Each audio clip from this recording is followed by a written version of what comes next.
ఈరోజు స్థానిక తాండూరు పట్టణంలో గల భాష్యం జూనియర్ కళాశాలలో నడుపుతున్నటువంటి సంకల్ప్ ఏసీ క్యాంపస్ పేరుతో నడుపుతున్నటువంటి ఆ యొక్క కోచింగ్ సెంటర్కు ఎటువంటి ప్రభుత్వ అనుమతులు కానీ లేదా బోర్డ్ ఆఫ్ ఇంటర్మీడియట్ యొక్క అనుమతులు కానీ లేని పరిస్థితి కనబడుతూ ఉన్నది. ఇటు విషయం పైన మేము విద్యార్థి సంఘాలుగా అదేవిధంగా ప్రజా సంఘాలుగా స్థానిక సబ్ కలెక్టర్ గారికి వినతి పత్రం అందివ్వడం జరుగుతుంది.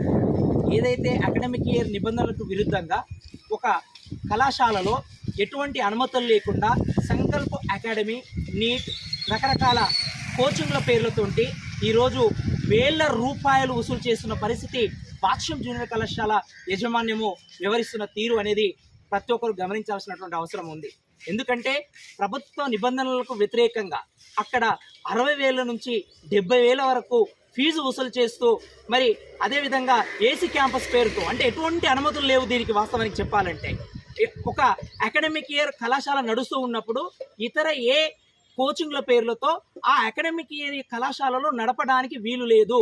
ఇది education act, higher education act చాలా క్లియర్గా చెప్పబడుతున్న పరిస్థితి కనబడుతూ ఉన్నది.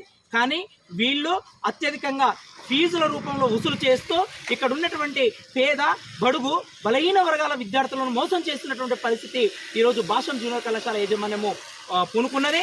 ఇటీ విషయంపైనే స్థానిక సబ్ కలెక్టర్ గారికి వినతిపత్రం అందివ్వడం జరిగింది.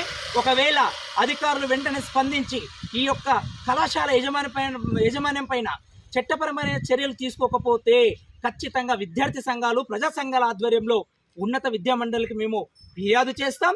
అవసరమైతే న్యాయపరంగా కూడా పోరాటానికి సిద్ధమవుతామని ఈ సందర్భంగా తెలియజేస్తూ ఉన్నాను.